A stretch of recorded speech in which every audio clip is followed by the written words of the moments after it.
Good evening, everybody. Welcome to the February 21st regular meeting of the City Council. Let's call this to order and start with the Pledge of Allegiance.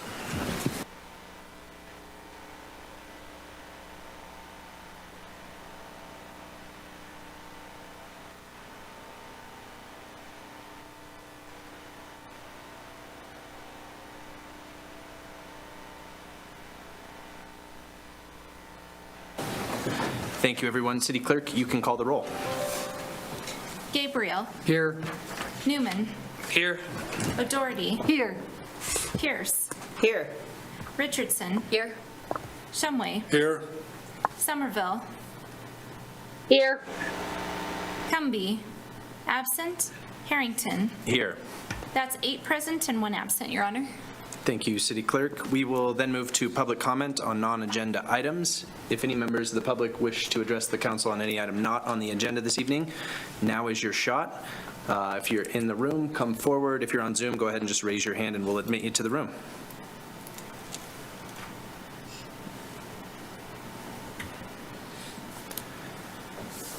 Okay, seeing none, we will close the public comment period, and I will move to Councilor Pierce for item 5.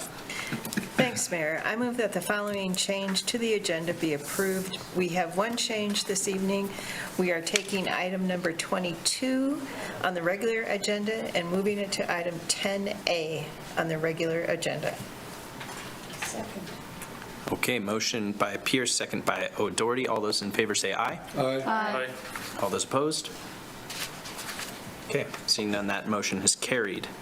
We will move on to item 6, City Manager. Are there any proclamations, public hearings, or notifications? Oh, my apologies, 5B. All right, Councilor Pierce, thank you. Thank you. I move that the agenda be set as changed. Second. All right, motion by Pierce, second by Newman. All those in favor say aye. Aye. Opposed? Okay. That motion carries. Now we will move on to item 6, proclamations, public hearings, and notifications. City Manager? I'll let the clerk address proclamations. There are no announcements, however. Random staff announcements. City Clerk? No proclamations this evening, Mayor. Okay. I don't think so. We'll push it to next. Okay, thank you. No announcements. There is a posted staff announcement, which is our employee recognition. Employees not with us tonight. We'd like to offer to do that at the next meeting if that's acceptable. Sure. Yeah, that's great. Thank you. All right. Item 7, any disclosures by the City Council? Any item on the agenda? Okay. Seeing none, we will move to item 8. Councilor Pierce. Thank you. I move that the consent agenda be approved and that each specific action on the consent agenda be approved as indicated. Second. Motion by Pierce, second by Gabriel. City Clerk, you can call the roll. Gabriel. Yes. Newman. Yes. O'Doherty. Yes. Pierce. Yes. Richardson. Yes. Shumway. Yes. Somerville. Yes. Cumby. Absent. Harrington. Yes. That's 8 yeses, 0 nos, and 1 absent, Your Honor. Thank you, City Clerk. The consent agenda has been approved. We will move to item 10A, which I will note for the public was previously item 22. And I will recognize Councilor Richardson. I move to approve original ordinance number 2055 on first reading, vacating approximately a 4.31 acre pedestrian easement within Timberline Business Park, lots 1 through 7, as recommended by the Planning Commission, based on findings of fact and conclusions of law. Second. Okay, motion by Richardson, second by Gabriel. Thank you for joining us this evening. Mayor, Council, today I have before you original ordinance number 2055. This is the first reading of this ordinance, and this is an ordinance to vacate a pedestrian easement within the Timberline Business Park, approximately 7 lots within that business park. A little bit of background on this this easement. This property was platted in 2017. At the time, at the request of the applicant, we included a pedestrian easement on top of the drainage easement that was already there. This specific pedestrian easement was not necessary, nor did it follow the comprehensive plan or the Parks and Rec plan, but it was mostly there to facilitate walking between lots. As time has gone on, the applicant has found that it's been difficult to accommodate the pedestrian easement, and as time has gone on, the lot sales and development options of the lots themselves has kind of decreased, so they are hoping to vacate it. With the removal of the easement, future pedestrian access and circulation on site will primarily be located on Huron Street, with access to the subdivision through Cherrywood West and Cherrywood East. As noted before, there's still currently a drainage easement within these lots, and the only thing that is being vacated is the pedestrian easement. So all the drainage will still be the same. It's just that pedestrians will no longer be between the lots and Highway 287. If you look at the surrounding area, the lots are primarily vacant, with the exception of YDOT's campus to the north, and then also a commercial business to the east. Other than that, it's mostly vacant. As far as utilities and emergency access go, there is currently no utilities within these lots, and emergency access will not change. It will primarily be located along Cherrywood East. As far as following the comprehensive plan does not guide us in the vacation of this easement. However, the Parks and Rec master plan does indicate that there should be a pedestrian or a path on the west side of 287, which there currently is. Doesn't go all the way to Huron Street yet, but eventually it will. However, on the east side, where these lots are located, there is nothing that would indicate that this pedestrian easement needs to be in place. Additionally, if any multimodal access to the business will go through Huron Street, and then with a multi-use bike lane, and then the sidewalks within Cherrywood West. Per Wyoming state statute, the city can request compensation for any vacation of public land. However, staff does not recommend receiving compensation for this easement per city code, 3 elements of the city code, which are listed within the Planning Commission report. Public notice was sent out for Planning Commission on December 27th, with notice in the Boomerang on the 23rd. And on the 9th, on January 9th, when this item went before Planning Commission, it was approved, it was recommended approval to City Council with 5 yeses, 1 absent, and 1 vacancy. And again, this is the first reading of this item. Okay, council, any questions? Councilor O'Doherty. I don't recall any sidewalks in that area. Are there sidewalks? No, Yeah, within Cherrywood, within the business park, not along 287 itself, with the exception of the bike path on the west side of 287, but otherwise just within the business park. Mr. Mayor, can I follow? Yeah, go ahead, Councilor. So it's a business park. It doesn't seem like the kind of place where a lot of people would be walking. So I think it's a good idea to vacate. Thank you. Okay, thank you, Councilor. Any other questions, council?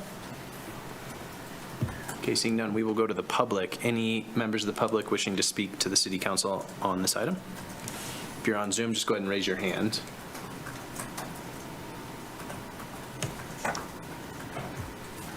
Okay, seeing none, council, last chance for comments on this item. Okay, city clerk, you can call the roll. Newman. Yes. Richardson. Yes. Shumway. Yes. Somerville. Yes. Gabriel, Yes. O'Doherty, Yes. Pierce, Yes. Cumby, absent, Harrington. Yes. That's 8 yeses, 0 nos, and 1 absent, Your Honor. Thank you, City Clerk. That item has carried. We will move on to item 11. Counselor Shumway. Thank you, Your Honor. I move to award the bid for replacement of Unit 671 refuse collection truck to Elliott Equipment, Commerce City, Colorado, in the amount not to exceed $342,435, and authorize the mayor and city clerk to sign. Second. Motion by Shumway, second by Pierce. Director Webb, go ahead. Mayor, council, excuse me. This is a direct replacement of Unit 671. 671 is a front-loading trash truck. So the front loading is the ones with the big commercial containers. The one we're replacing now is about 9 years old. It's been kind of our backup for a while, and it's due for replacement. So this came in under budget, which we were pretty happy about. We did get a decent trade, $44,000 for the older unit. That unit is needs a lot of work. It's the arms and stuff get worn out over time, so $44,000 we thought was pretty reasonable. We got the one bidder. We were actually out to bid on this for 3 or 4 months. We originally went out to bid. Manufacturer, the dealerships told us no chassis were available, so we left it out there. Finally, we had someone that got a chassis in. So we got our bid in from Elliott, who we've worked with before. This is a 2023 Peterbilt. Delivery time is 270 days. If you have any questions, I'd be happy to take. Okay, thank you, Brooks. Any questions, council? Okay, seeing none, we'll go to the public on this item. Any members of the public wish to speak on this item? If you're on Zoom, just raise your hand. Okay, seeing none, back to the council for any closing comments. Okay, seeing none, City Clerk, you can call the roll. Shumway, Yes. Somerville, Yes. Pierce, Yes. O'Doherty, Yes. Richardson, Yes. Newman, Yes. Gabriel, Yes. Cumby, absent, Harrington. Yes. That's 8 yeses, 0 nos, and 1 absent, Your Honor. Okay, thank you, City Clerk. That item carries. We'll move on to item 12. Counselor Newman. I move to award the bid for the Unit 609 landfill water truck to Wyoming Machinery Company, Cheyenne, Wyoming, in the amount not to exceed $146,500, and authorize the mayor and city clerk to sign. Second. Motion by Newman, second by O'Doherty. Director Webb. Mayor, council, the water truck's been in the budget now for a couple of years. We put it off last year because we didn't really have anywhere to store it. This summer, the building's being built out there that is designed with a tempered garage specifically for the water truck. The water trucks were required so that we could meet DEQ compliance with fugitive dust. We continue to get complaints on dust out there in the summer, obviously. And then also, it'll be really good to have on site for fire suppression when needed. Sometimes we get some hot loads in. We handle those now with equipment and dirt when we can, and call fire department when needed. The city has one water truck that streets department utilizes, and when solid waste wants to borrow it is usually when they need it also. And then also during red flag times, that unit is on hold for the fire department. This will also serve as a backup to that if needed during fire season. A similar issue with the chassis on this. Chassis for water trucks are difficult to find, and when you can find them, they're being earmarked for emergency services, not for landfills. So after talking with a lot of manufacturers and a lot of dealerships, we started searching for used ones, and we got kind of lucky in that a couple of the wind projects around the state were turning back in their water trucks, and some of those were actually very slightly used. So we were able to locate 4 around the state. We sent our fleet supervisor and our mechanic out to inspect 4 different trucks. And the one they're recommending is over at Wyoming Machinery in Cheyenne, 14-day delivery. It's sitting there now. There was another one on here you'll see, it was a lower cost. That truck was a much smaller unit. Instead of a 4,000-gallon tank, I had a 2,000-gallon tank. It's a 2-axle and sounded like it had some mechanical issues, lots of leaks and stuff. So our specification was for a 4,000-gallon tank. Anyway, with that, I'll take any questions if you have them. Okay, thank you. Councilor Doherty. Can we take advantage of the times that you have to flush hydrants or flush areas now that we, for example, the business with the golf course, if we have to flush our lines, can we take advantage of that to fill trucks instead of just throwing water out? Councilor Doherty, through you, Mayor, I guess if we were to coordinate that properly and need water in the truck at that time, the water trucks are normally always left with water in them for emergency situations, obviously. So when they're being used at the end of the day, they're usually filled up. Okay. But I'll talk to the guys. There may be an opportunity we can do that sometimes. I understand what you're saying, for sure. Hate seeing that water go to waste. We're Yeah, yeah. happy to have a 4,000-gallon truck. Thank you. Yep. Thank you, Councilor. Any other questions? Okay, we'll go to the public on this item. If you'd like to speak on it, go ahead and raise your hand if you're on Zoom. Okay. Seeing no public comment, back to the council for any final thoughts, comments. Okay, seeing none, City Clerk, go ahead and call the roll. Richardson, Yes. Newman, Yes. Gabriel, Yes. O'Doherty, Yes. Pierce, Yes. Somerville, Yes. Shumway, Yes. Cumby, absent, Harrington. Yes.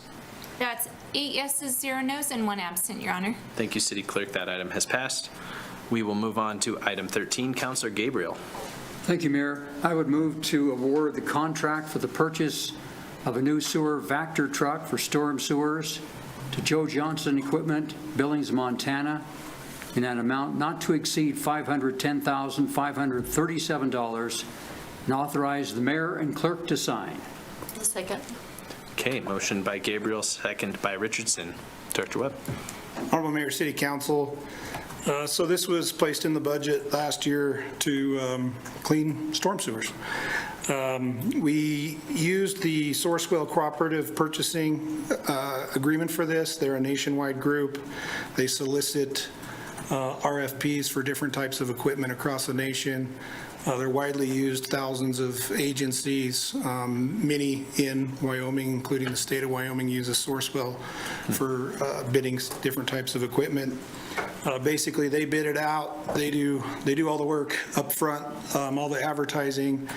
And then when you're looking for an item, you go to your regional or local dealership and see if they are honor that contract. And our local or regional dealer for this is Joe Johnson out of Montana, and they indeed work with Sourcewell also. So our trade-in on this is 16 years old. It's in really bad shape. The guys are really excited to get a new vehicle. Of course, the delivery date is 18 months out, so they're going to have to wait a little longer. Great news on this, though. The bid is $200,000 under budget out of the general fund, so good news there. If you have any questions, I'd be happy to take them. Thank you, Director Webb. Any questions, Council? I have one question for you, Brooks. When we purchase something from Billings, that obviously would require trucking to Laramie. Are those delivery costs included in the bid? Yeah, Mayor, those are definitely included in the bid. I expected they would be, but wasn't sure. We basically specify that out, delivery with a full tank of fuel. Otherwise, it'll show up empty. Yeah, of course it will. All right, thank you, Director Webb. No questions, Council? Okay, we'll go to the public. Anyone on Zoom, go ahead and raise your hand if you'd like to speak to this item. Okay, seeing none, back to the council. City Clerk, you can call the roll.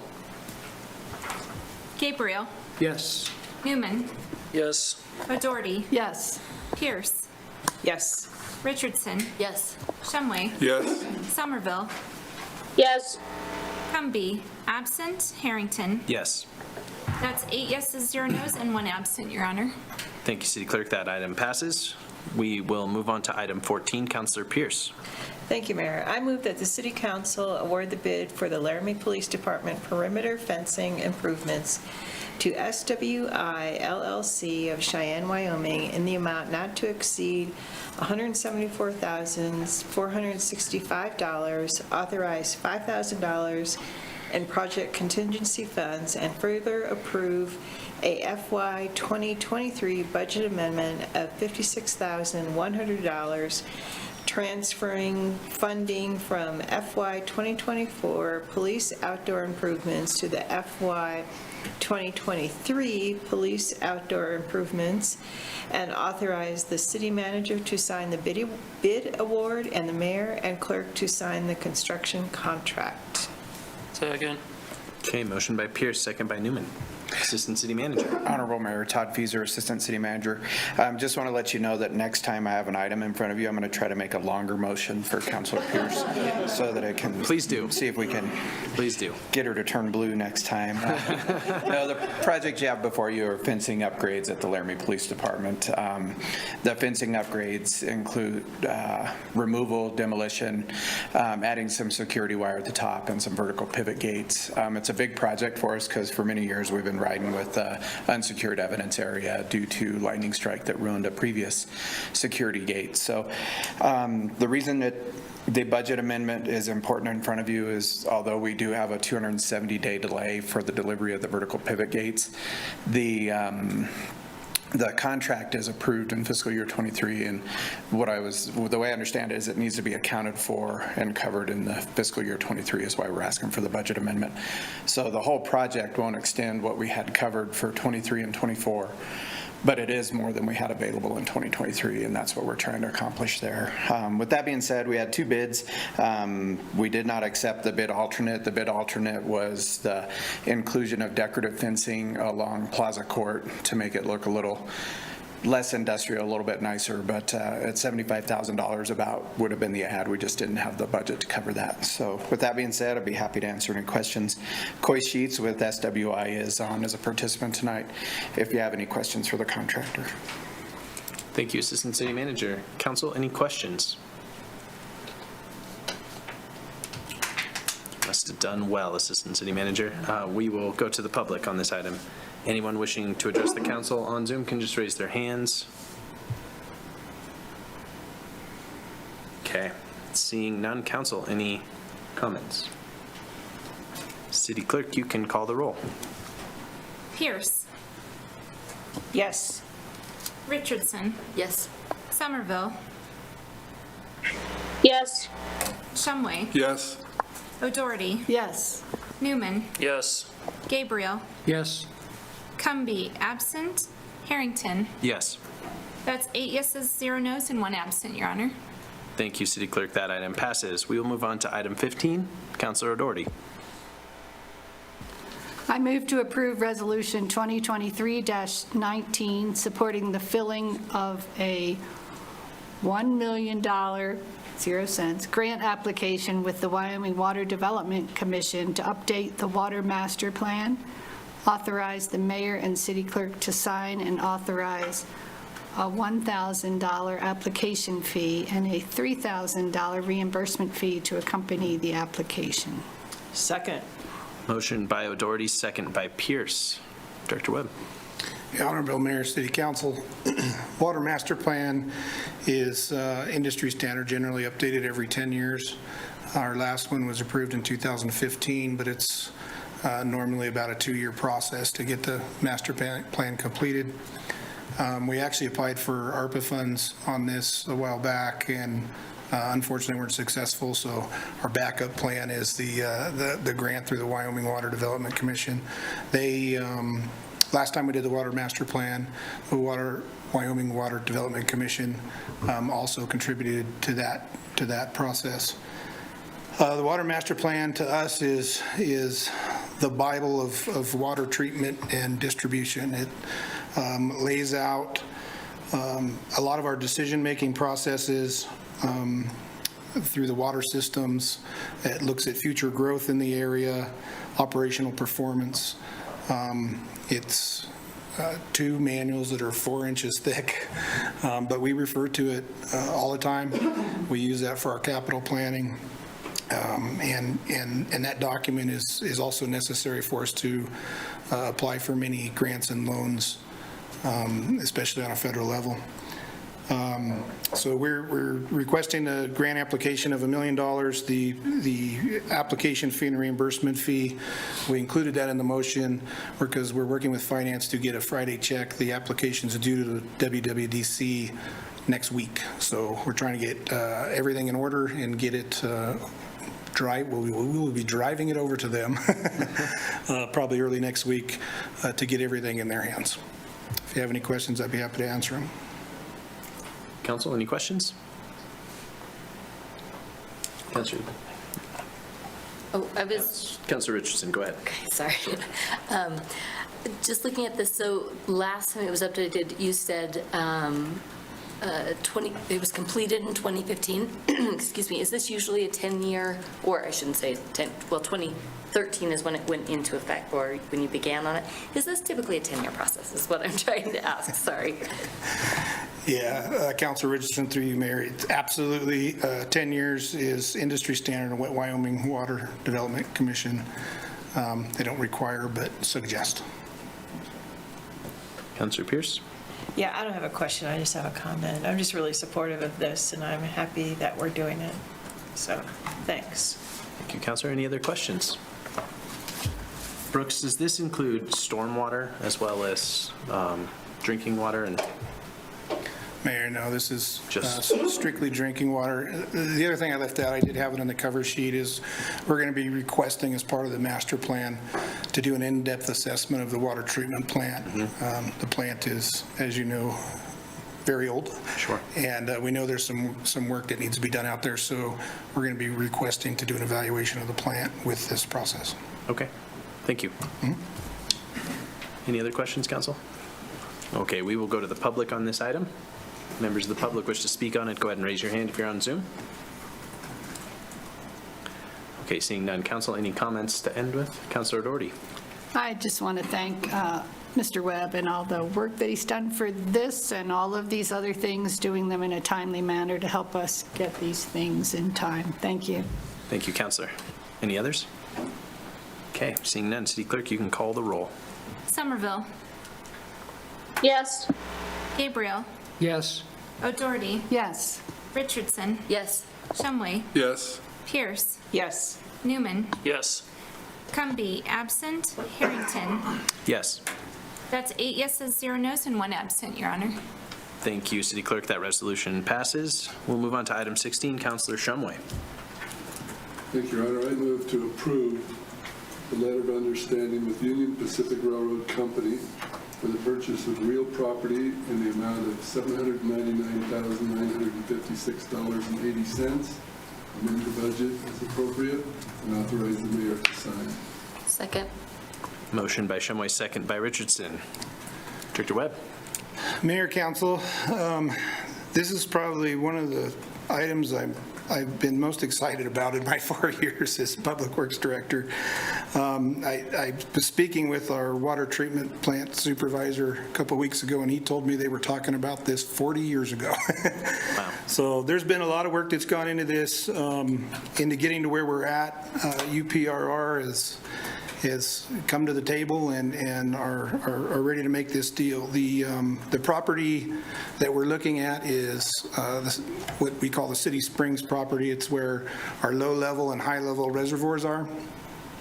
Without those properties and the infrastructure on those properties, we wouldn't be able to supply drinking water to the majority of this community. There's about 11 million gallons of drinking water sitting on these 2 pieces of property every day. And that water gets distributed out through the system to every household and business in the community. We've been partners with the UPRR since the late 1880s. This property was, for them, it was very important for their steam engines. They don't really have that need anymore, obviously. So here we are. We're really excited about this, to get our hands on this property. We've got a couple projects out there that we need to do to improve the infrastructure. One of those includes the gas utility bringing in gas, and they won't do it until we own the property, and just because of the liability for them on their point. So really important for us. I want to throw a bone to the city attorney, who worked really hard on this and went back and forth with the folks over at UPRR for the last couple months to get where we're at. So with that, I'll take any questions if you have them. Council, any questions? Councilor Shumway. I noticed when I read the motion that there's no need for the city clerk to sign. Is that correct? I believe that's correct. What we're signing tonight is a letter of understanding. Yeah. And UPR put this together with no clerk attest on it. Okay. Councilor Newman. How many gallons did you say were daily on this property? 11 million. Thank you, Councilor. Any other questions? Okay, we will go to the public on this item. If you're on Zoom and wish to speak, raise your hand. We'll let you in the room. Okay. Seeing no public comment, we'll close the public comment period. Council, any comments? Councilor Doherty. Sorry, again, I really want to thank staff, and as I understand it, this is really what our first water in Laramie was. So this is very historic, and I'm so pleased that we have a little more control. Thank you. Thank you, Councilor. Any other comments? Okay. Before we go to the vote, I would just say, I think these long-term purchases, these are things that will ripple out. This follows on a lot of work of previous councils and brings this council into the same situation, the same commitment to protecting drinking water for future generations. And I think those are always really, that's what I think most of us are here for. So thank you, staff, for your work on this. I think this is a really exciting opportunity for the city. City Clerk, you can call the roll. Shumway. Yes. Pierce. Yes. Newman. Yes. Gabriel. Yes. O'Doherty. Yes. Richardson. Yes. Somerville. Yes. Cumby. Absent. Harrington. Yes. That's 8 yeses, 0 nos, and 1 absent, Your Honor. Thank you, City Clerk. That item carries. We will move on to item 17. Councilor Richardson. Thank you. I move to approve amendment number 2 to the professional services agreement with WWC Engineering for construction services on the 3rd Street Utility Rehabilitation Phase 2 project in the amount of $118,000 for a total contract amount not to exceed $598,000, and amend the fiscal year 2023 water fund budget accordingly, and authorize the mayor and city clerk to sign. Second. Motion by Richardson, second by Pierce. Director Webb. And Mayor, Council, excuse me again. 3rd Street water line, as I'm sure you all know, we're going back in there this summer, get this project wrapped up. We'll be working primarily between Lewis and Sheridan, so a pretty big area. There's also some work to be done in the Fetterman intersection. This item is to get WWC, who did the design and also did the construction services last summer, to get them on board to do the construction services and testing for the project this summer. Okay, Council, any questions? Director Webb, can you give me, Councilor Shumway. Mr. Webb, I know this is a state highway, 3rd Street.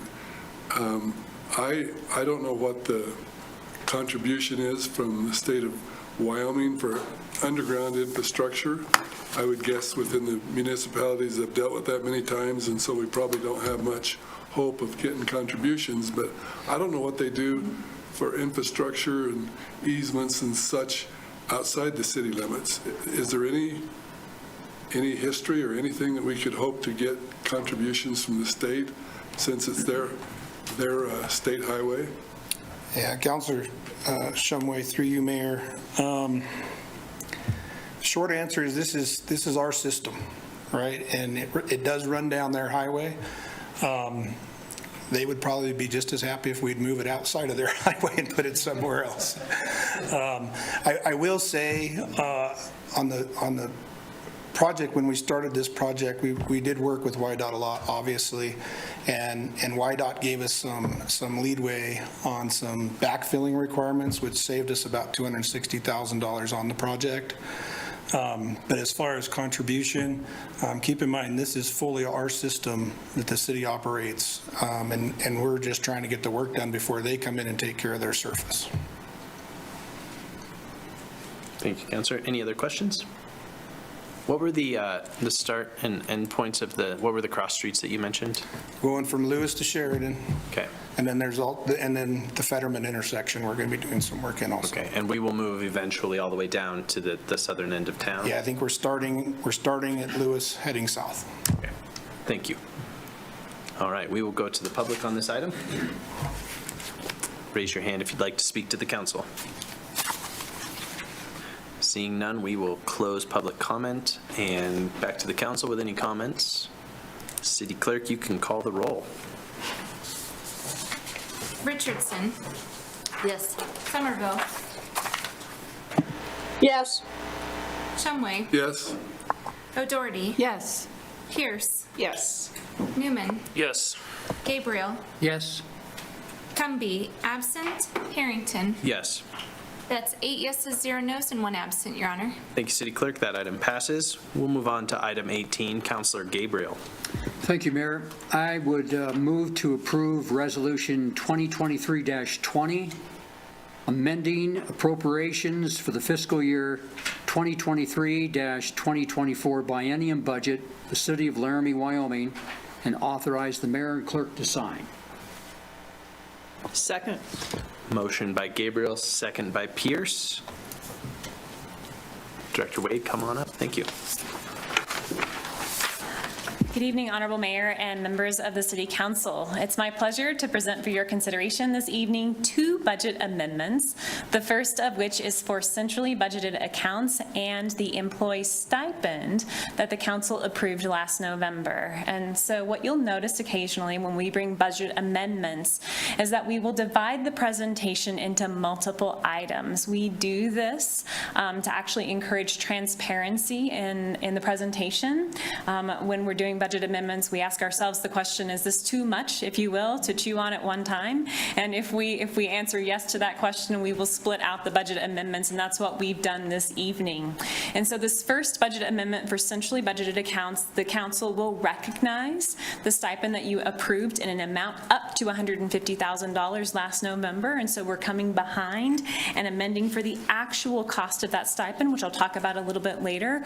We're also amending certain centrally budgeted accounts due to cost increases that the city is experiencing in the current year. And so in our normal budget process, the budget team forecasts the amounts that we expect to incur in inflationary increases to our centrally budgeted accounts. Those are accounts like natural gas, electric, fuel, things that have been getting very expensive. And so the budget team will forecast what we find on economic analysis sites. And this year we thought we might have to come back with some amendments. These accounts we also amend downward, and so as prices decline, which they actually have during the past 5 years, we will adjust these downward, but this is certainly not a year where that's possible. And so mid-year we're recommending a one-time increase in appropriations in total for this amendment of $443,321 across all funds. Of that amount, $307,000 is for these centrally budgeted amendments. In our governmental funds, our amendments total $233,330, and in the enterprise funds, that's water, wastewater, and solid waste, the recommended amendment totals $209,991. And so what I'll do fund by fund is just go through the different adjustments we're recommending for these centrally budgeted items. In the general fund, we're recommending $90,000 in adjustments. Most of that adjustment is actually for fuel cost, some for natural gas. You'll also notice an adjustment for employee stipends based on actual use in the EAP program to date. In the Recreation Center Fund, all of the recommended increase is for natural gas prices. Of course, we all know how much natural gas has gone up, and the Recreation Center does consume a lot of it. In the Water Fund, we're recommending a $32,000 increase. Most of this increase is attributable to volume variances based on the Bath Ranch acquisition, so additional cost for fuel and electricity based on the Bath Ranch. In the Wastewater Fund, we're recommending $20,000 in additional appropriations for fuel costs, and in the Solid Waste Fund, $130,000, mostly for fuel costs, but also for some increased vehicle repair costs that we've incurred. And so if you think about the amount of large equipment at the landfill and our collection trucks, that certainly makes a lot of sense. And then wrapping up this first amendment, we have an amendment of $136,321 for the actual cost of the stipend that council approved in November, in an amount not to exceed $150,000. And to refresh your memory, that was a one-time stipend in an amount of $500 each for benefited employees prorated for less than full-time employees, as well as stipends for non-benefited employees in the amount of $150. And there were some criteria for earning this stipend. You had to be employed as of a certain date, but in the end, that $136,000, $321 price tag is what the city incurred. And at this time, I would be happy to entertain and answer any questions the council may have. Council, do you have any questions on this part of the budget amendments? Director Wade, do you know how many employees received stipends by chance? All of our benefited employees, so that's, I think our total full-on is like 270-ish if we're fully employed, and we're not fully employed. Sure. And I actually don't know the number of provisionals, although it would be in the 200s as well. Assistant City Manager Feeser might have a better idea, but that would be mostly, I think it's over 200, because in total we have 450 to 70 employees, so. Yeah, lots of them, lots of happy people, so. Yeah, that's great. Thank you for that. Yeah, sure. Yeah. And then I had one other question. Do we expect this sort of additional requirement of fuel costs and electric costs for the Bath Ranch in perpetuity? Is this sort of just something we should consider as normal now? I believe that the city manager or mayor and the natural resources manager have been working on the budget for the Bath Ranch quite a bit. Okay. And there may be some recommendations in the supplemental appropriation, but we will bring those forward in that process. Okay, thank you. Council, any other questions before we go to the public? Okay, we will go to the public on this item. If you're on Zoom and wish to speak, go ahead and just raise your hand. Seeing no public comment, we'll close the public comment period. Council, any comments?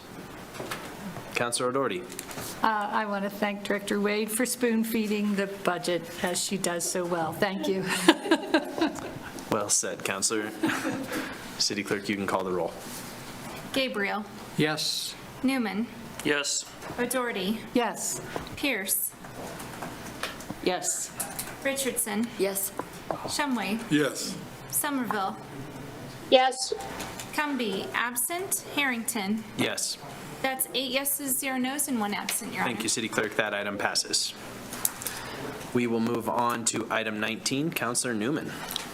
Thank you, Mayor. I would like to make a motion to approve Resolution 2023-21, transferring unencumbered or unexpended appropriation balances from one fund to another, amending appropriations for the fiscal year 2023-2024 biannual budget of the City of Laramie, Wyoming, and authorize the mayor and city clerk to sign. Thanks, Councilor.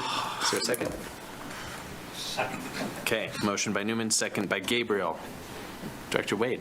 Good evening again, Honorable Mayor and City Council members. I sometimes wonder how many prepositional phrases that we can use in our, so yes, it is like that. I have the pleasure of presenting a second budget amendment for your consideration this evening, and the flavor of this amendment feels much more like our quarterly budget amendments, and so you're going to see a broad scope here, primarily for, which is fairly normal, actions that the council has already approved. And so for members of the public and our newer council council members who may not be as familiar with these presentations, our budget memos will disclose the entirety of the detail for all of our budget amendments, including the date that the council took action to approve items. I will focus my presentation on items you have not already approved as a way to encourage efficiency. But certainly, if you have questions about any of the items you've already approved, we can go into those later. And so with that, I'll dive right into the details. You're being asked to approve a budget amendment this evening to the 2023 budget across all funds in the amount of $1,545,409.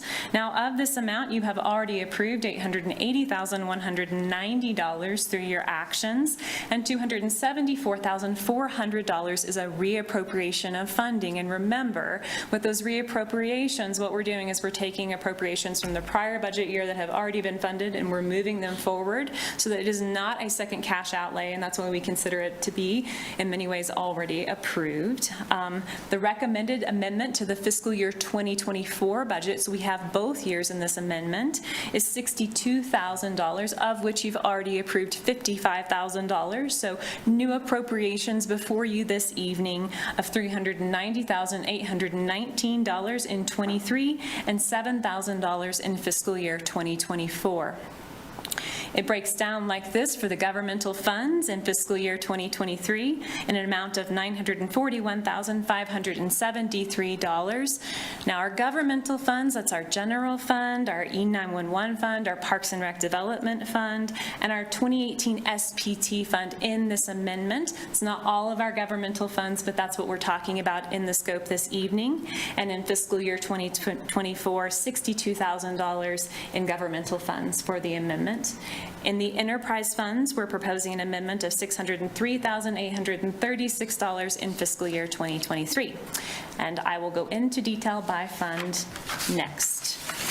The recommended amendment in the general fund is $733,212. Of this amount, $422,424 will be funded by available cash reserves, with the remaining coming from revenue sources, rebudgets, and insurance claim proceeds.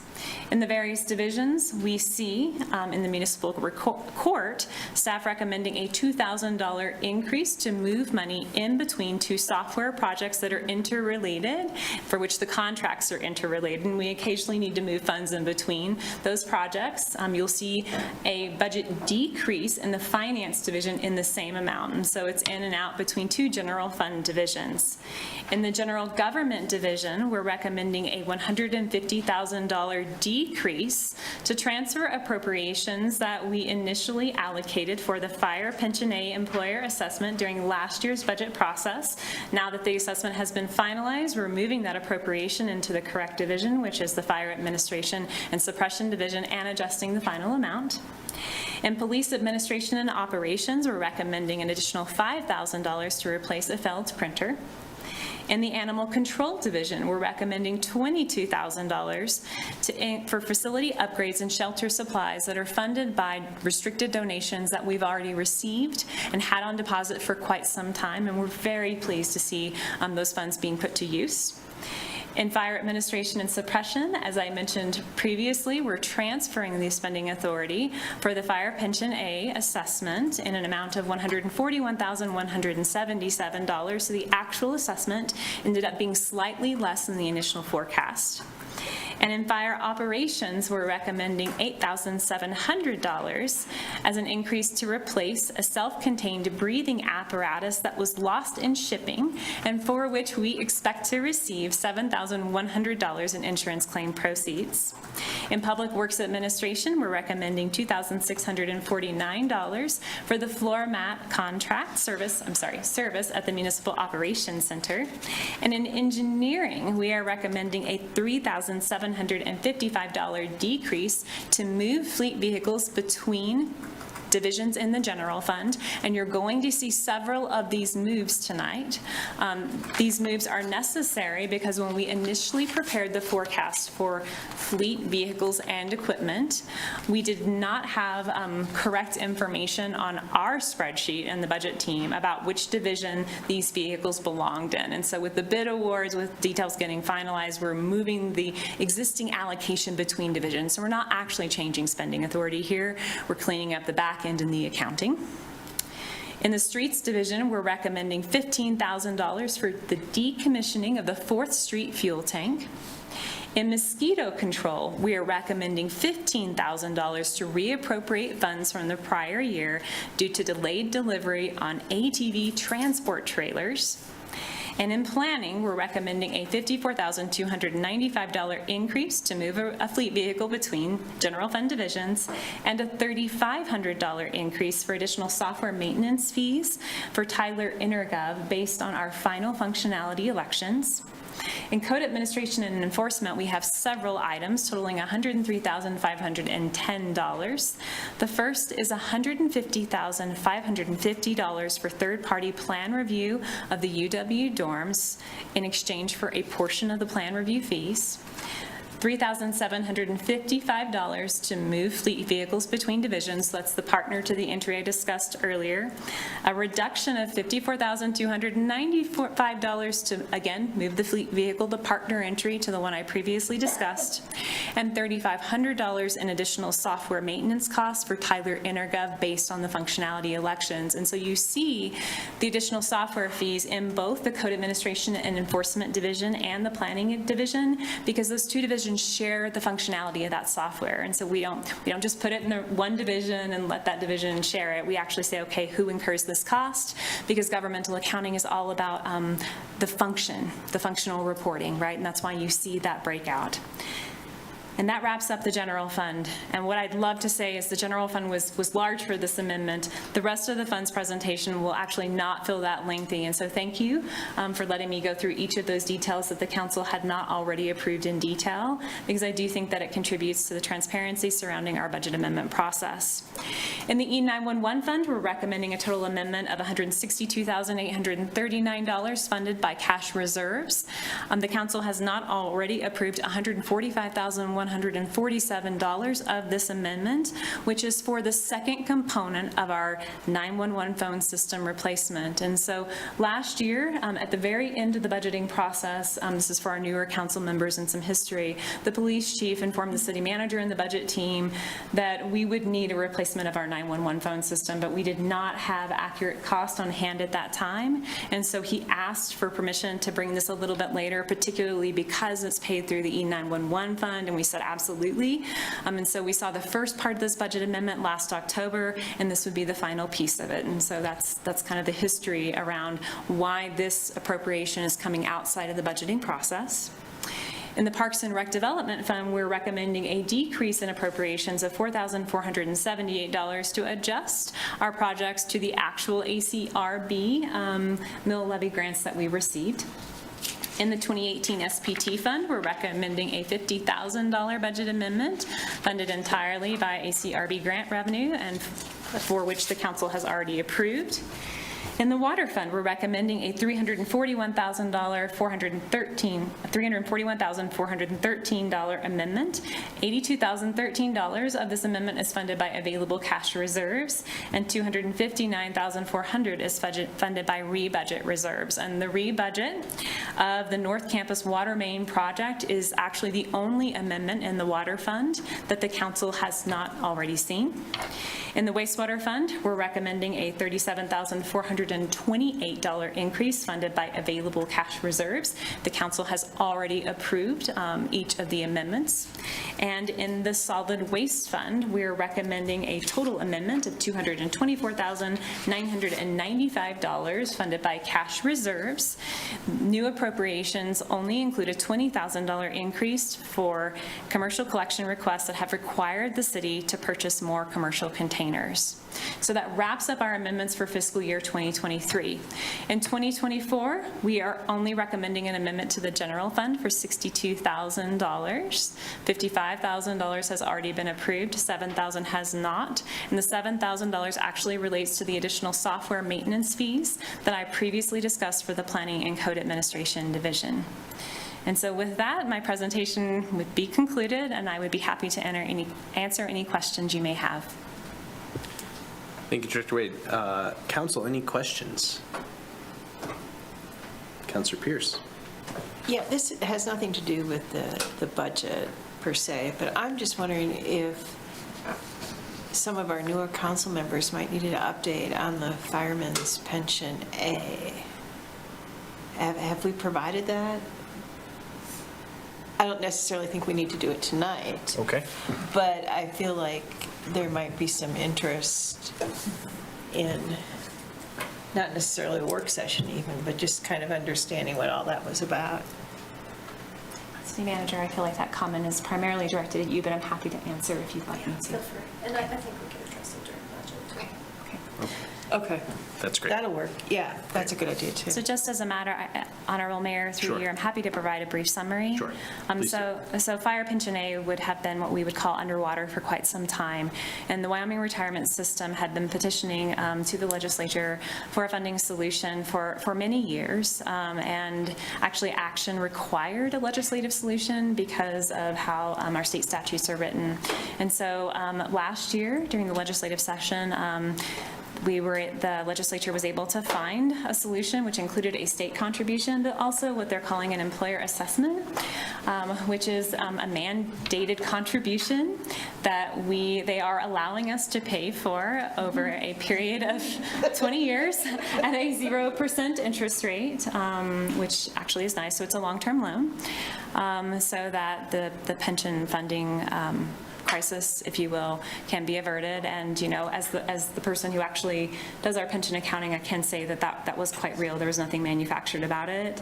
And at least from a financial standpoint, from a fiduciary standpoint, happy to see that get resolved. Not necessarily the way, right? But happy to see it get resolved. Yeah. That was a generous way of saying it. Yeah. New council members, anybody else, any questions about the fire pension as that is on this conversation? Okay.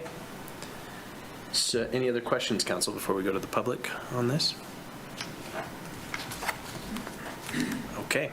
Members of the public, anyone wishing to speak to the council on this item can go ahead and raise their hand. Seeing none. Council, any comments? Okay, thank you, Director Wade. City Clerk, you can call the roll. Newman. Yes. Richardson. Yes. Somerville. Yes. Pierce. Yes. Gabriel. Yes. O'Doherty. Yes. Shumway. Yes. Cumby, absent. Harrington. Yes. That's 8 yeses, 0 nos, and 1 absent, Your Honor. Thank you, City Clerk. That item passes. Councilor O'Doherty, item 20. I thought we were on a different one. Okay.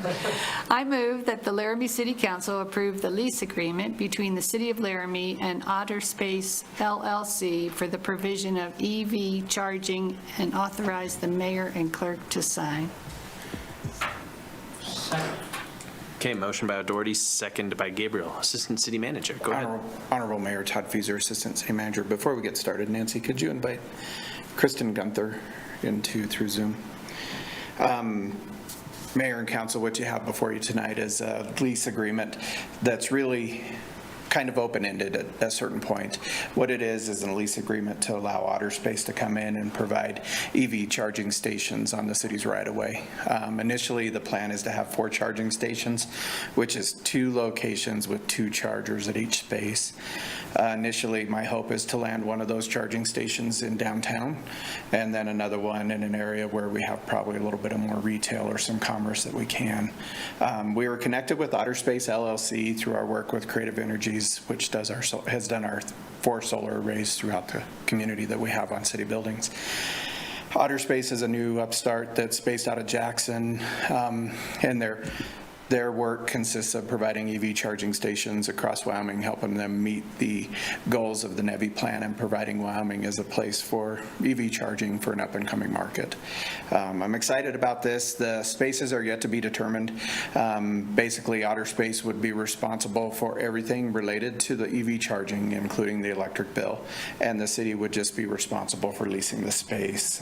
We do have intention to make sure that the spaces are marked that are EV charging only so that they're not used inappropriately, and we'll make sure that the police department has adequate resources to enforce that EV charging as we move through.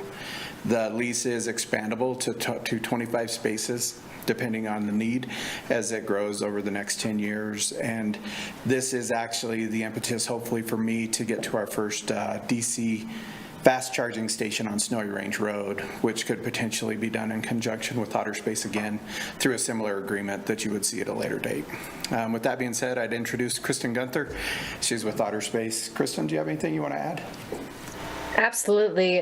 Thank you, Assistant City Manager Fieser, and good evening, Honorable Mayor and members of City Council. I'm just very sorry that I'm not down there in person tonight. Unfortunately, Mother Nature and I-80 had other ideas. I am based in Lander. Our company is headquartered in Jackson with Mike Ginn, as Assistant City Manager Fieser mentioned earlier.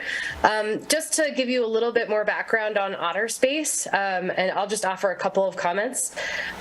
We are, as Assistant City Manager Fieser mentioned, we are a new company founded in 2021, and our goal is really to offer EV charging service that prioritizes bringing EV drivers into our downtowns, into our main streets, to small businesses, to Wyoming attractions.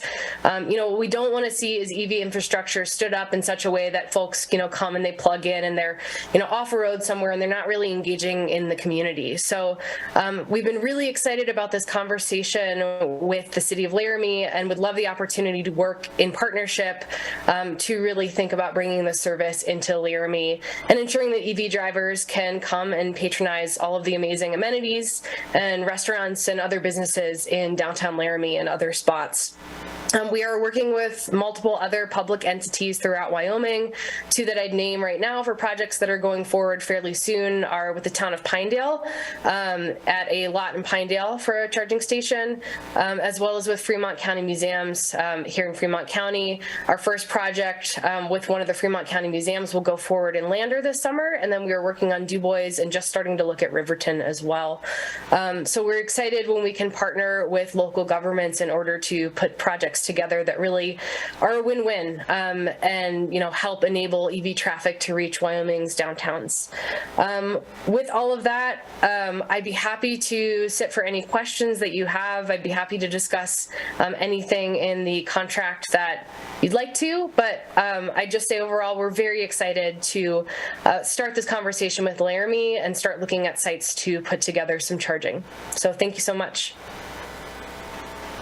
Okay, thank you and welcome, Ms. Gunther. Council, do you have any questions?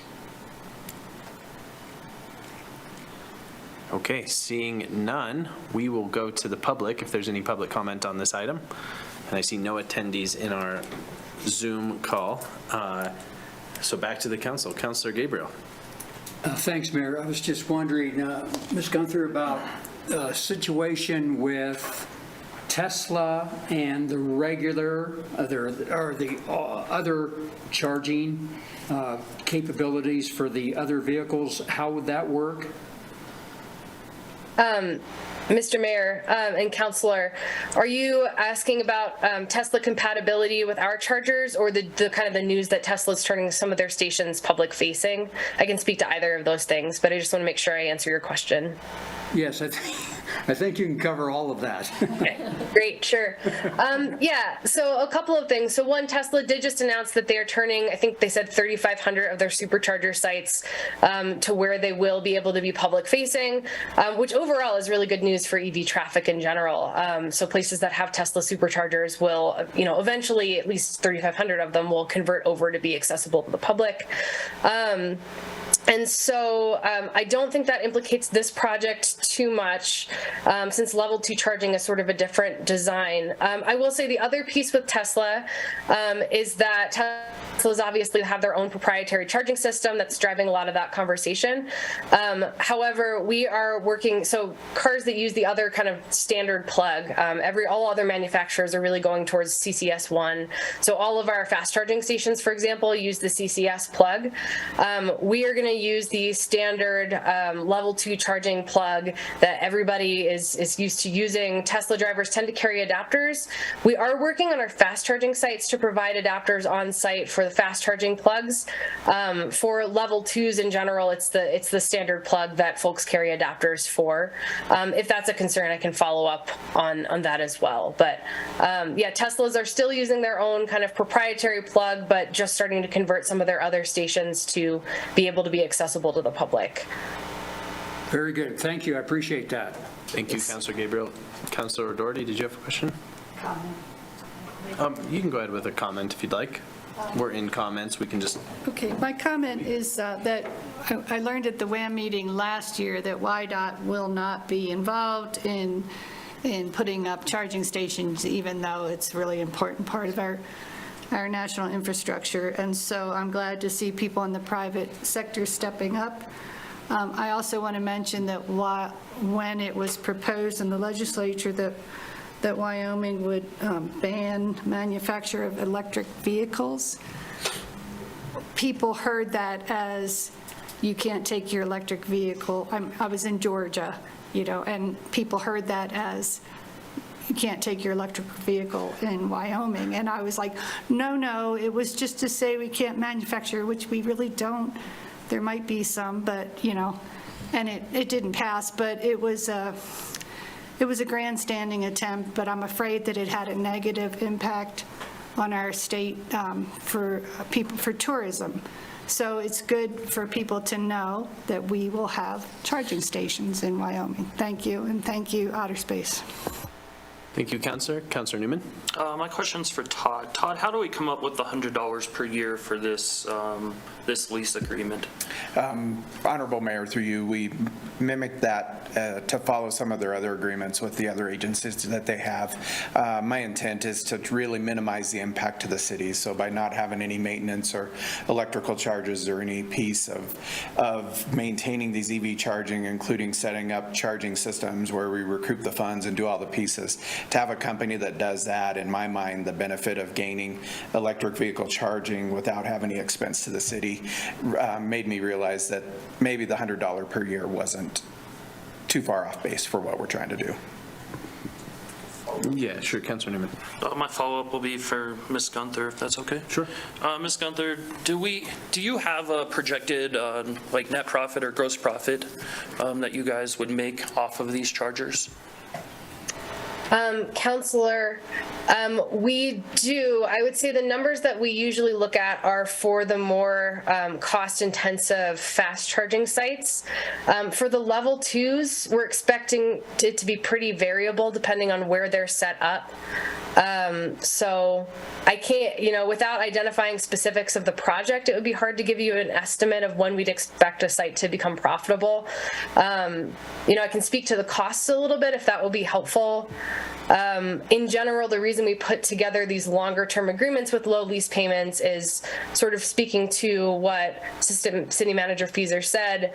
We're making an investment on the front end before the traffic is, necessarily there throughout the year in order to help draw traffic in. And you don't tend to recoup your investment immediately off of those installations. So I'd be happy to come back to you with more information if we, identify a site and you'd want to discuss that site in more detail. And if you'd want me to speak to any of the costs, I'm happy to do that too. Thank you, Mayor. Councilor. Any other questions, Council? Councilor Pierce. Yeah, and maybe my question has to do with signage and letting people know who are traveling down I-80 that we have this station. Wasn't that part of the legislation not to allow any advertising for that? I can't recall. Do you remember? I believe the legislation failed either way, so. It failed either way? Okay, so it would be great if we had some sort of signage that let folks on the highway know, which may encourage stopping in And I believe, Laramie. Honorable Mayor, through you to Councilor Pierce, one of my intents was to reach out to YDOT and see if we could get another attraction sign, maybe a small brown one that says EV charging this exit or something like that. But the one thing about EV charging, people that own EV cars are really technologically savvy, and they have apps that show them where all the EV charging is. So I think they really have bypassed the notice of signage, but they're really pretty intuitive, and from what I understand, if you own an EV car, you pay very close attention to where EV charging stations are in case you do get low and need to charge. Thank you, Assistant City Manager. Councilor Doherty? Along those lines, I mean, YDOT has signs that show a little picture of a gas pump at the next exit, so it seems like that should be something down the road too, that there's an EV charging station at this exit. Absolutely. Thank you, Councilor. Any other? Yeah, Councilor Richardson. I just wanted to, I know you had offered to share kind of the cost estimates of when you anticipate starting to make money back on this project. If you could share that, that would be great. Thank you. Love to learn that information. Okay. Any other questions or comments, Council? Councilor Shumway? Thank you, Your Honor. I see in the information that we have that we're going to start with 4 spaces and increase it to 25, and then obviously as demand grows, the number of stations will increase also. My question is this: with only 4 stations and potentially dozens of electric vehicles that want to use those stations, what's to keep somebody from sitting at one of these stations for hours and hours? How do we make sure that, you said it's rapid charging, how do we get them to move their vehicle as soon as they possibly can to make it available for others? Honorable Mayor, I'll turn that over to Kristen, if that's all right. Absolutely, and thank you, Councilor. And just really quickly to speak to the earlier request, I'm happy to come back and share further information. A lot of where that break even hits has to do with the costs of standing up electrical service. The installation costs for a level 2 charger vary really pretty broadly depending on exactly what the site looks like and what kind of service needs to be put together. So that's what accounts for that big variability. And I'd be happy to return with some more information. So speaking to the question, on the level 2 charging in particular, folks are expecting to be plugged in for at least a couple of hours, 2-3 hours perhaps, to pick up some additional charge, depending on the amperage of the unit or the amps provided by the unit that we stand up for charging service, could be between 40 and 80 amps. And then cars have different amps that they'll charge at. So for example, a car might only charge at 48 amps. So so what stops folks from sitting in spots for a long time? I mean, one is etiquette, and not leaving your car in there for a full day or overnight or something if it's a high demand spot. I would also say that this is where we're hoping to be really flexible and nimble with our partnership, that we wrote that number 4 to up to 25 to try to give ourselves some latitude to look at demand. So if it comes back that we're getting a lot of use on those plugs and it makes sense to start expanding and adding more charging, our goal would be to meet that demand so that there's not constantly a backup of people trying to, get in line and not being able to access charging service. So, when we start, we're going to start small, moderately small, to try to bring people in, and we'd love to, look at usage. And again, that's, one of the things that we're excited about in terms of working in partnership with agencies, with public entities, is that it can be a real ongoing conversation about what that traffic looks like. We can share, what are the use patterns we're seeing. We would love love to, help and be part of the conversation and quantifying any of the economic impact. If there's opportunities for us to use those sites to, drive people downtown or run some sort of a promotion, we're happy to do any of that quantification. So I would say that, if there is that much use on those plugs, then, we'd be really excited to expand and make sure that people are getting a high quality and very fast access to charging services. And does that answer your question, Councilor? Yes, we don't know what it's going to look like, but I just don't want to have 25 vehicles waiting for 4 stations. Yeah, absolutely. And we wouldn't want that either. We want to be providing speedy service and having folks have a good charging experience. So again, we'd want to be nimble and responsive. So if we saw that becoming a problem, then we would want to work quickly with the city to address it. Thank you. Councilor Newman? My question's, it's more a comment to Todd. So back home, we've had, when I say home, Kansas, before I moved up here, we had similar spaces popping up. Something to look at, maybe to think about, is putting some sort of signage on these that it's only for electric vehicles. That way, the police can do something about, regular diesel or unleaded, vehicles parking there and taking up those spots as well, because that seems to be a problem that I've read a lot about. Thank you. Thank you, Councilor. Councilor O'Doherty? My dream scenario is our Innova, our little dash vehicles would be nearby and somebody could put their vehicle there to charge and then take the dash and go see Laramie. But the other thing is, my understanding is Mike Yin is a software developer, so I'm sure there'll be an app that will remind you that your car is charged and you better go move it, or well, they could alert us that somebody needs to be moved, right? Thank you. Yeah. Thank you, Councilor. Honorable Mayor, we do intend to have some signage that helps not dictate, but guide how people should be there and provides the police the authority to take care of the problem if it does persist.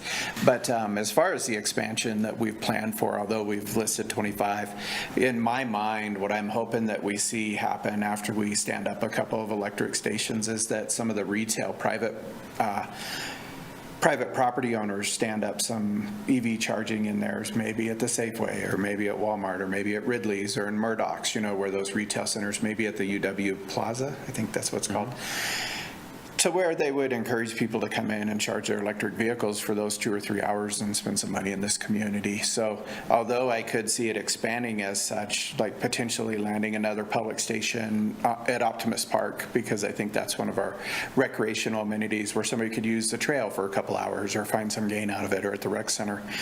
I don't envision us landing 25 spaces unless it's beyond what we could imagine in right away, but we do have the flexibility to get there if we need to. Great. Thank you, Assistant City Manager. Any other questions, Council? Okay. With that, we will go to the vote. City Clerk?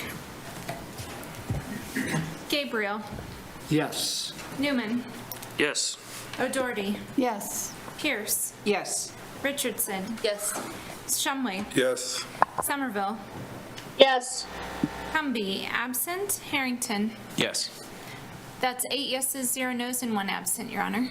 Thank you, City Clerk. That item carries. Ms. Gunther, good luck and thank you. Thank you. Have a good evening. You as well. All right, Councilor Pierce, item 21.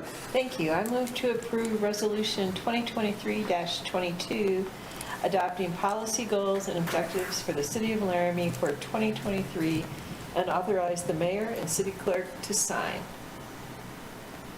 Second. Okay. Motion by Pierce, second by Gabriel.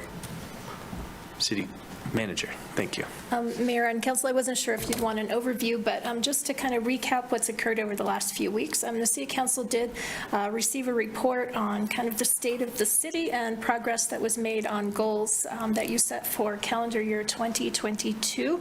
What's in front of you tonight is the result of the retreat that you held in late January, where you were able to have some discussion centered around what the public policy objectives and goals for the city should be in this current year, 2023. 23. What I did with this cover sheet is we literally just transcribed the brainstorming notes that you had from your retreat, and then tried to put those, following some conversation with the mayor and vice mayor, tried to put those into a little bit more concise policy statements based on the discussion surrounding those notes and having kind of been in the room and hearing all of your thoughts. I also have spoken with staff, and staff have offered some comments to you as far as areas where these goals may overlap with other kind of goals and concepts in other plans of the city. For example, the Economic Development Thrive Laramie Plan. And with that, I guess I'm happy to answer any questions and see where you would like to go with this. Okay. Council, any questions? Councilor Doherty? Yeah, this was a transcription, and I don't feel like we had the time to really build this out the way we did in the past. And for example, we don't have environmental stewardship, and I think that's pretty important as one of our long-term goals. And so I would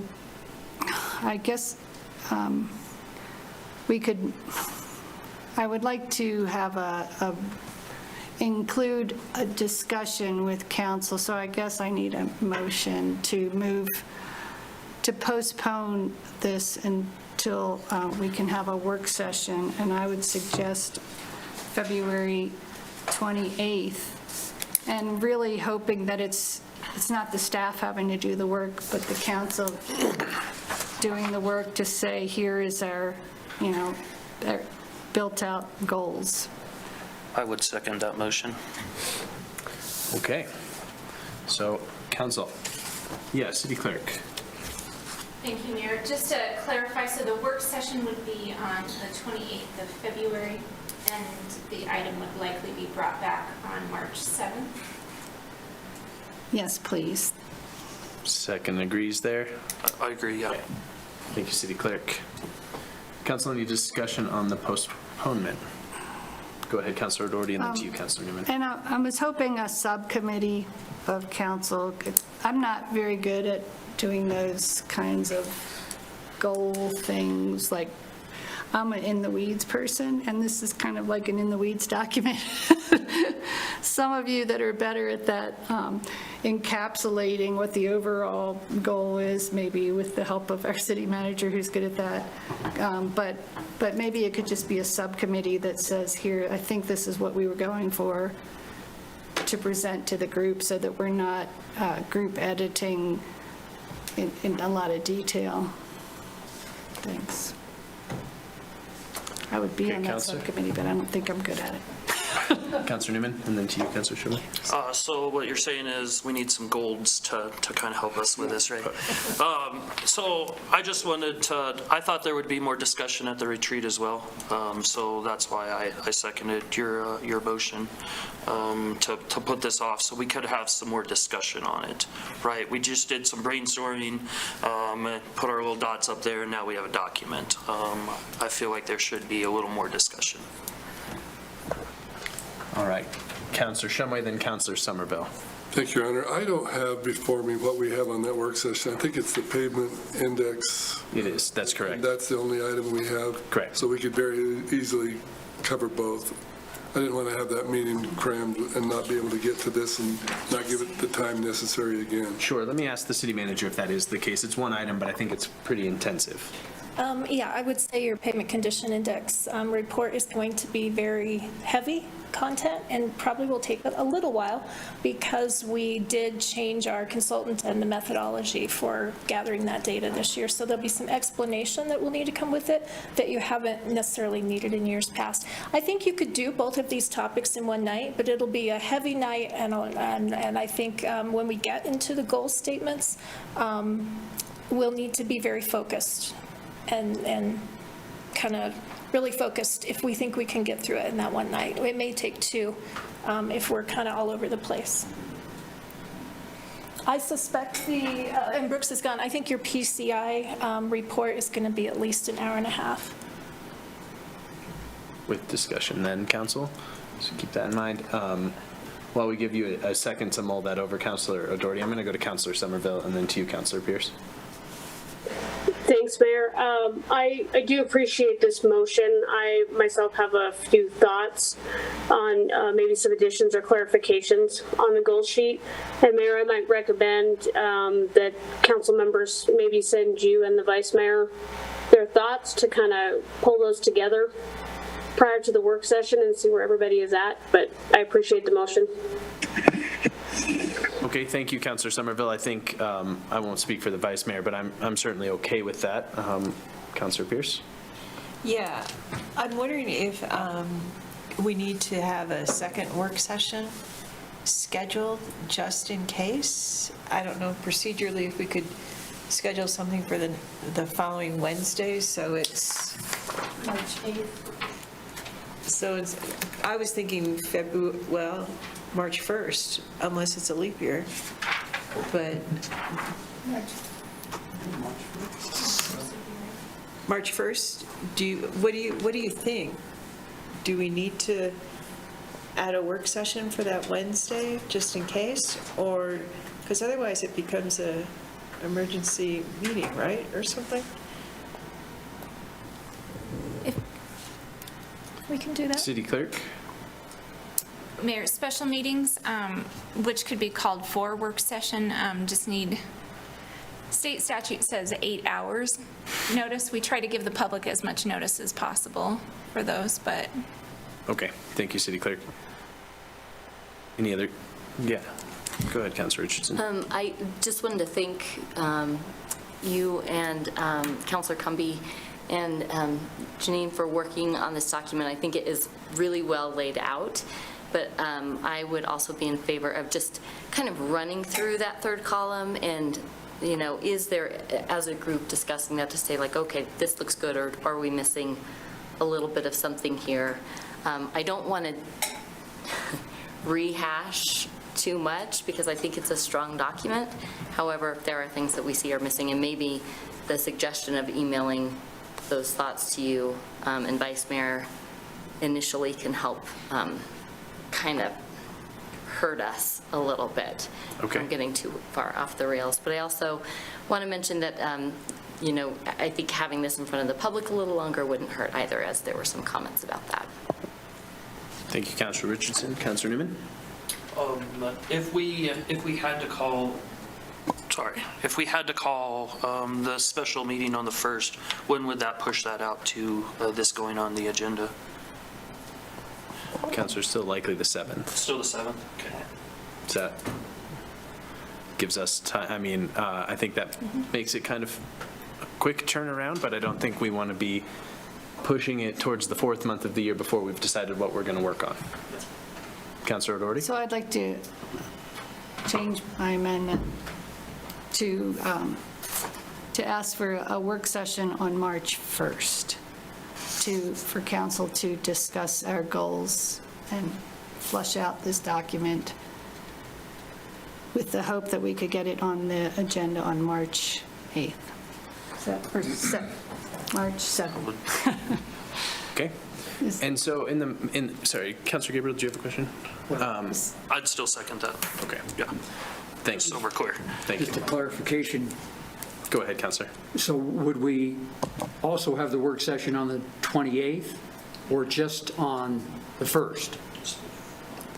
Well, as it sits now, we would be moving it to the 1st, scheduling a special Okay, work that's session what I was just as the wondering. motion reads now, as far as I understand it. But so that I'm clear, as we're discussing this, you all are, what am I doing in the meantime? Like, what is the point of you all sending me emails and the Vice Mayor emails? What am I doing with your emails if we're still going to also have a conversation? Because what I'm struggling with is we have been through this, and so I'm happy to do whatever the council would like. I just am not really sure where we're aiming. And that is because I sort of thought that this was the space we were saving for these conversations that we're all talking about having a work session about. We can't move anything or change anything in this during the work session, right? Those would have to be, if it's a proposed document, as far as I understand it, it would be a resolution that we would change in a business meeting. Am I understanding that incorrectly, City Clerk? So what is sorry, City Clerk, go ahead on that question. Mayor, in your work session, you can discuss the item before you, and propose changes, but your formal action would be during either a regular meeting or a special meeting. Okay, thank you. Councilor Richardson? So just to, Okay, thank you. to You go ahead. clarify, so from what you're saying from your perspective is right now would be the time that we address any issues that we might have so that we could kind of wrap this up. I mean, that would be, yes, that's what I'm getting at, Okay, yes. thank you. Okay. And I'm going to go to Councilor Somerville and then to you, Councilor Shumway. And I'm going to correct what I said in just a minute, but Councilor Somerville? Yeah, thanks, Mayor. I just wanted to explain a little bit. I think the purpose of sending information to you was to help corral the discussion a little bit, so we could focus in on the areas that councilors might have comments about, whether it's how the goal is phrased or if it's missing, and try to put a little shape to that discussion so that maybe it could be maybe a 45-minute, half-hour, 45-minute discussion instead of 2 hours of us pouring through a document kind of one line at a time. Okay, thank you, Councilor Somerville. I appreciate that clarification. And then Councilor Shumway, Councilor O'Doherty. Thank you, Your Honor. I was wondering if we might consider having a work session with a special meeting at the end so that we can actually move along some of these items rather than waiting for a regular city council meeting. They would both be, I understand the informality and the open discussion of the work session, but I'd like to, if possible, have the option of changing the meeting from a work session into a special meeting so that we can move some of those items forward before we hit the regular meeting to make those decisions. Okay, thank you. Councilor O'Doherty? I just want to draw people's attention to our goals last year. If you want to look at those as a model, it was February 15th, I believe. So if you look at the February 15th agenda, I like the structure of that. And so to me, I think that would be, because some of those things have become institutionalized, really, like the environmental stewardship, and I think we weren't saying at this meeting that we just want to throw that out, that the environment's taken care of and we're moving on to other things. So anyway, I would just like council to look at that document and see what you think and see what you would like to retain in this document. Thank you. Okay, and just to keep us on track, Council, let's stick to whether or not we're going to postpone for now, and we will get back to the main motion in which we can have conversations that are a little bit more detailed about the goals themselves. Any other questions or comments on the postponement? Councilor Gabriel? Yeah, I was contacted by a member of the public who was interested in internet as utility and his concern on that from Mr. Glass, and the fact that he just noticed this on the agenda. He thought it would be appropriate for the public to have a little bit more time for discussion. And so I'm certainly in favor of the motion for postponement. Okay, Councilor. We all received those emails, and I spoke with him at length, just so you're aware. I spoke with him at length yesterday. Where we left the phone call was different than where the email we received today seems to have come from. And I notice he's not on the attendees list now in the time where he was allowed to have public comment. But I would just note that for you, but your point is taken just the same. And I would point out that he was traveling. Sure. So he said he probably wouldn't be available tonight, so. Thank you, Councilor. Councilor Newman? Two things. I talked to Brett for I don't even know how long on the phone as well. But I think to kind of help structure this, I'd like to call the question on the motion so we can go forward. Okay. We will go to public comment on this. Call in the question, we have to go right to the vote. Okay. Okay. We have to vote if we want to call the question. Yeah, calling the question. Seemed like it was going to be faster. It did not get us there. Guess not. Okay. So City Clerk, you can call the roll on the question skipping. Basically, what it will do, Council, is skip public comment on this item at this point. Can you repeat original. So this is just voting on whether or not to skip the, I thought it would be faster, but I sorry. apologize. You're fine. So procedurally, calling the question requires a 2/3 vote of the council. It ends discussion and we go straight to the vote. So Go ahead, City Clerk. Gabriel, Yes. Newman, Yes. O'Doherty, Yes. Pierce, No. Richardson, Yes. Shumway, Yes. Somerville, Yes. Cumby, absent, Harrington. No. We have 6 yeses and 2 nos and 1 absent. Okay, thank you, City Clerk. That carries. We will go to the vote on the postponement, which sets a work session for March 1st. 6 p.m. Thank you, Councilor Gabriel. City Clerk, you can call the roll. Gabriel, Yes. O'Doherty, Yes. Richardson, Yes. Somerville, Yes. Newman, Yes. Pierce, Yes. Shumway, Yes. Cumby, absent, Harrington. Yes. That's 8 yeses, 0 nos, and 1 absent, Your Honor. Okay, thank you, City Clerk. The postpone is, your motion was to postpone, correct? March 1st, Okay. 6 o'clock. I have a City procedural Manager. question. I do as well now, but go ahead, City Yeah. Clerk. Didn't we need to postpone to a date certain when we can take it up as an actionable item, not a work session? That was my item? question as well. So the motion as it stands, or stood, was to postpone to March 7th and hold a work session on March 1st. Thank you, City Clerk. Okay. Thank you, City Clerk, for keeping us together. City Manager, go ahead. So council, with that meeting now being set, the work session for a week from now, a week and a day from now, I think it would be useful for you all maybe to agree on the due date for getting your suggestions back to the mayor, vice mayor. If I can suggest that that be Friday, that would allow the mayor, vice mayor, and myself at our regular meeting on Monday to go over those and try to work your comments and suggestions into a document that then they can hand off to you on Wednesday. Thank you, City Manager. And if I could ask additionally, if you will put council goals in the subject line of your emails, that will help me keep them organized. Include the City Manager and the City Clerk on your emails. That's a good idea. Thank you.